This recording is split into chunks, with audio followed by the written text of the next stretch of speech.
Boa noite, pessoal. Meu nome é Rosinei Francisco dos Santos e eu sou aluna do curso de licenciatura em Pedagogia pela Universidade em Rede de Anápolis, em Goiás. E eu venho, através desse vídeo, estar fazendo um breve comentário sobre a questão da educação especial e inclusão, né?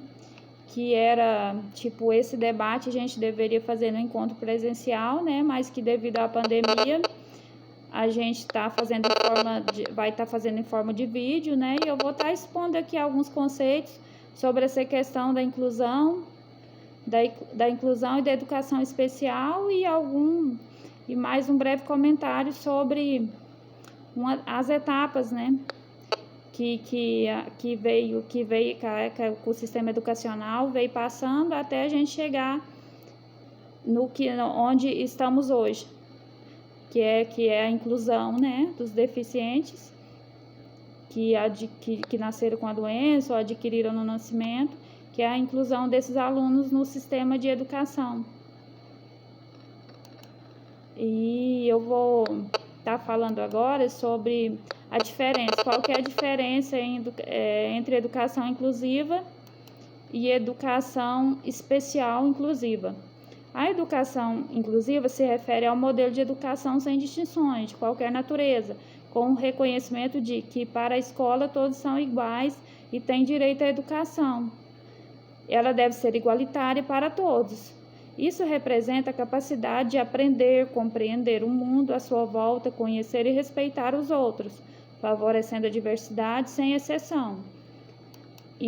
E o que é educação especial? A educação especial, ela se refere à educação voltada para as pessoas com alguma deficiência, transtorno global do desenvolvimento ou altas habilidades superdotadas, preferencialmente oferecidas nas redes regulares de ensino. Elas são oferecidas nas redes, de preferência nessas redes regulares, né, do ensino. E a gente vai estar fazendo assim um comentário sobre as etapas, né, que essa educação veio passando ao longo da história até chegar na questão da inclusão que é hoje, né?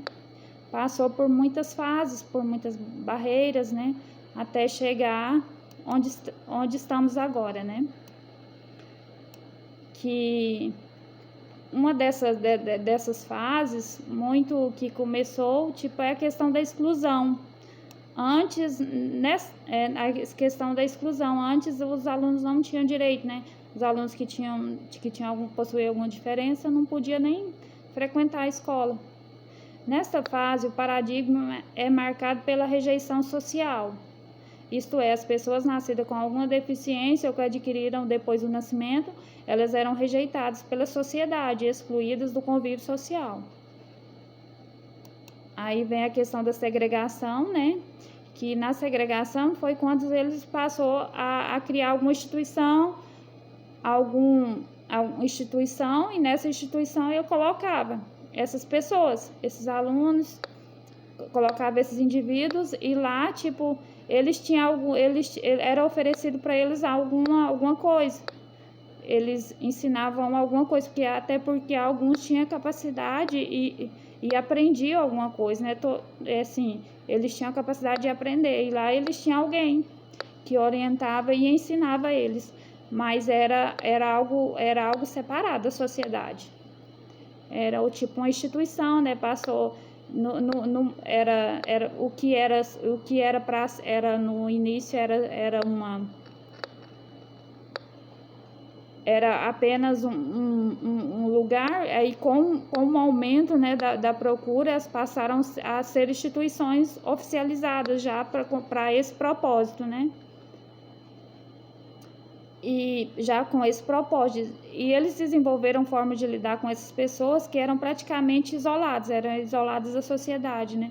Na visão, assim, da sociedade, não podia conviver no meio das pessoas ditas comuns, né?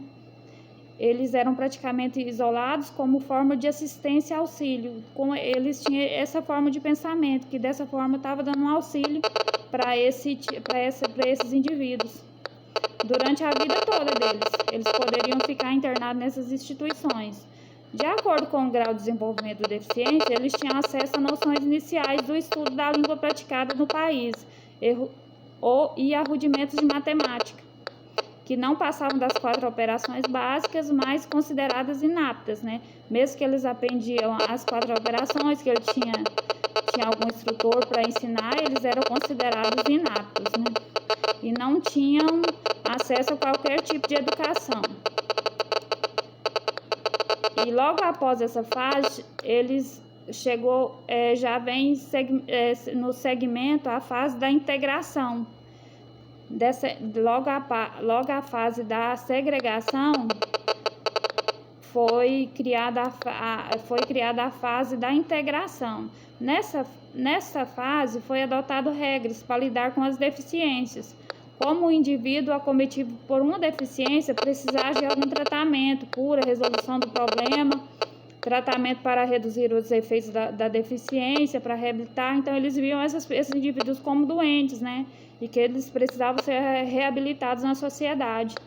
Ou seja, tornar uma pessoa mais hábil, adequada à vida na sociedade. Muitas pessoas com deficiência passaram a frequentar os espaços sociais comuns, as escolas.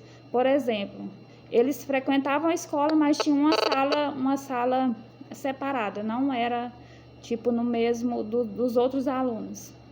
Tinha na mesma instituição, mas eles ficavam em salas separadas nessa fase.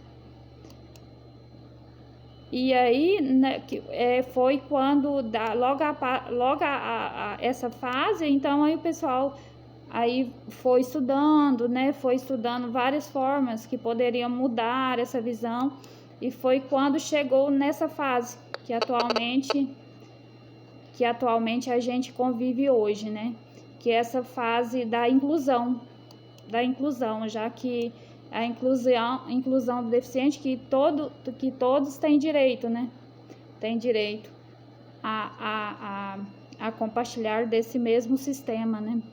Nessa fase, o deficiente passa a ser incluso na sociedade e escola.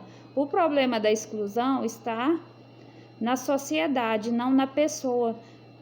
A fonte de dificuldade são essas barreiras que estão na sociedade, portanto, a sociedade que deve mudar, e não o contrário. A escola deve adequar ao estudante. Na perspectiva inclusiva, compreende-se que os estudantes não são um grupo homogêneo e nem devem ser forçados a se tornar um.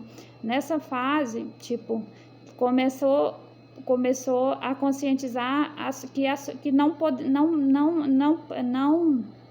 poderia mudar essas pessoas, esses indivíduos que possuem esse 7 grau de deficiência, sim adequar a sociedade para recebê-los, né?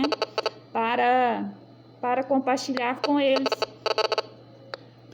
E passou-se a entender, né, que nessa mesma linha, né, nessa mesma perspectiva, que os estudantes, eles não precisam ser um grupo homogêneo e nem devem ser forçados a se tornar um. Cada um tem uma certa limitação, cada um tem uma dificuldade, e essas diferenças devem ser respeitadas nesse processo de educacional e na sociedade. Bom, pessoal, eu peço desculpa pelos meus erros, né, aqui, e desde já agradeço a todos. E tenham uma boa noite e obrigada.